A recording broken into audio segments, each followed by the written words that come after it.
வணக்கம் நண்பர்களே. இன்னைக்கு நாம எந்த ஒரு சாதாரண விஷயத்தையோ அல்லது வேற யாரை பற்றியோ பேச போறதில்ல. முழுக்க முழுக்க நம்மளை பத்தி, அதாவது இளைஞர்களாகிய நம்முடைய அளப்பரிய ஆற்றலை பற்றி பேசும் ஒரு மிக முக்கியமான பதிவை தான் நாம இன்னைக்கு அலச போறோம். இத படிச்சப்போ எனக்குள்ள நிஜமாவே ஒரு பெரிய தீப்பொறி உருவாச்சு. இந்த உலகத்துல நம்மளோட உண்மையான பலம் என்ன? வாங்க தேடலின் தெளிவுக்குள்ள ஆழமா இறங்கி பார்க்கலாம்.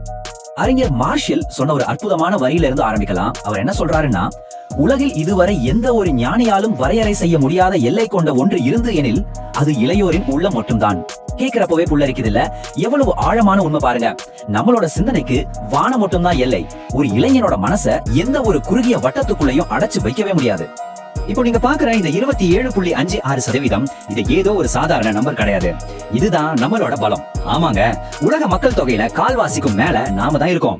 15 முதல் 34 வயசுக்குட்பட்ட இளைஞர்கள் நாம. இந்த உலகத்தையே இயக்கும் மாபெரும் சக்தி. கொஞ்சம் யோசிச்சு பாருங்க, இத்தனை கோடி இளைய இதயங்களோட துடிப்புல எவ்வளவு பெரிய ஆற்றல் புதைஞ்சு கிடக்கும். இவ்வளவு பெரிய சக்தியா இருக்கிற நம்ம கிட்ட இயற்கையாகவே ஒரு 4 முக்கியமான திறன்கள் ஒளிஞ்சு கிடக்கு. என்னன்னு கேக்குறீங்களா? முதல்ல சமூக பொறுப்பு, இரண்டாவது மனிதர்களை இணைக்கிற அந்த உறவு பாலம், மூணாவது புதுசா யோசிக்கிற படைப்பாற்றல், அதாவது கிரியேட்டிவிட்டி, கடைசியா மிகச்சிறந்த தொடர்பியல் திறன், கம்யூனிகேஷன். இந்த 4 திறன்களையும் நாம சரியா முழுமையா பயன்படுத்தினா இந்த ஒட்டுமொத்த சமூகமும் நிச்சயம் அடுத்த கட்டத்துக்கு உயரும். அதுல எந்த மாற்று கருத்தும் இல்ல. ஆனா இவ்வளவு ஆற்றல் இருந்தும் இன்னைக்கு நாம எங்க நிக்கிறோம்? கொஞ்சம் வரலாற்றை திருப்பி பார்க்கணும். ஏன்னா நம்ம வயசுல இருந்தவங்க செஞ்ச பெரிய பெரிய சாதனைகளுக்கும் இன்னைக்கு நாம மாட்டிக்கிட்டு இருக்கிற சின்ன சின்ன கவனச்சிதறல்களுக்கும் நடுவுல ஒரு பெரிய இடைவெளி இருக்கு.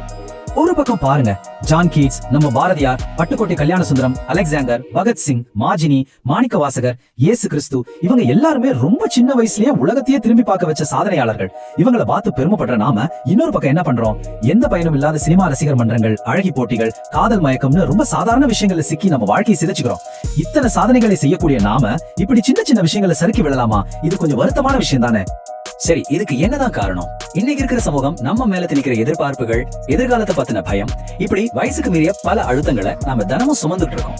இந்த இடத்துலதான் அந்த கட்டுரை ஒரு ஆழமான கேள்வியை முன்வைக்குது.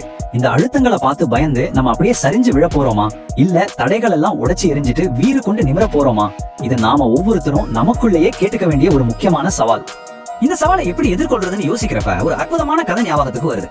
இது வெறும் கதை இல்ல, ஒரு மிகப்பெரிய உத்வேகம். ஒரு சின்ன பையன் ஒரு விபத்துல அவனோட இடது கைய முழுமையா இழந்துட்டான். ஆனா அவனுக்கு ஜூடோ கத்துக்கணும்னு ஒரு தீவிரமான ஆசை. ஒரு குரு கிட்ட போறான். அந்த குரு அவனுக்கு ஜூடோ முழுவதையும் கத்து கொடுக்கல, பதிலா ஒரே ஒரு குறிப்பிட்ட குத்து வித்தியை மட்டும் கத்து கொடுத்தாரு. அந்த பையனும் வேற எதை பத்தியும் யோசிக்காம பல மாசங்கள் அந்த ஒற்றை வித்தியை மட்டுமே தினமும் தீவிரமா பயிற்சி செஞ்சான். கடைசியா ஒரு மிகப்பெரிய போட்டியில கலந்துக்கிறான். யாரும் எதிர்பார்க்காத வழியில பெரிய பெரிய ஜாம்பவான்களை எல்லாம் வீழ்த்தி தங்கம் வென்று சாம்பியன் ஆகிறான். ஒரு கை இல்லாத சிறுவனால் இது எப்படி சாத்தியமாச்சு? அந்த பையனுக்கே அது எப்படி நடந்துச்சுன்னு சத்தியமா புரியல. ரொம்ப ஆச்சரியத்தோட தான் குரு கிட்ட போய் நான் எப்படி ஜெயிச்சேன்னு கேக்குறான். அதுக்கு அந்த குரு சொன்ன பதில் இருக்கே, அங்கதான் விஷயமே இருக்கு. அந்த குரு சிரிச்சுக்கிட்டே சொல்றாரு, முதல் காரணம், நான் உனக்கு கொடுத்தது ஜூடோவிலேயே ரொம்ப சக்தி வாய்ந்த ஒரு வித்தை. ரெண்டாவது, அந்த வித்தையில இருந்து எதிராளி தப்பிக்கணும்னா அவன் உன்னோட இடது கையை பிடிச்சு மடக்கணும். ஆனா உனக்கு தான் இடது கையே இல்லையே. நண்பர்களே, இதுதான் தேடலின் தெளிவு. அந்த சிறுவனோட மிகப்பெரிய பலவீனமே அவனோட வெற்றிக்கான மிகப்பெரிய ஆயுதமா மாறிடுச்சு. நம்மள முடக்க நினைக்கிற சக்திகளையும் நம்ம கிட்ட இருக்கிற குறைகளையும் இப்படிதான் நம்ம ஆயுதமா மாத்தி ஜெயிக்கணும். இந்த கதையில இருந்து நாம கத்துக்க வேண்டிய பாடம் ரொம்பவே தெளிவா இருக்கு.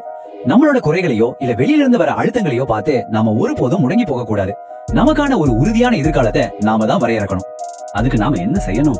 முதல்ல இந்த மாயையான சினிமா கனவுகள், போலியான கவர்ச்சிகள்ல இருந்து நாம முழிச்சுக்கணும். உலகத்தை உயர்த்தணும்னா முதல்ல நம்மளோட தனிமனித வாழ்வை தூய்மையாக்கணும். நமக்கான ஒரு புதிய விடியலை நோக்கி நம்மளோட தேடல் இருக்கணும். அந்த தேடல தெளிவு ரொம்ப முக்கியம். இன்னைக்கு இப்போதே உங்களுக்கான ஒரு உறுதியான இலக்கை நிர்ணயிங்க. நம்ம இதயம் இயங்குற வரைக்கும் அந்த இலக்கிற்காக சோர்வில்லாம உழைச்சிட்டே இருக்கணும். இறுதியா உங்ககிட்ட இந்த ஒரு கேள்வியை மட்டும் நான் விட்டு செல்றேன்.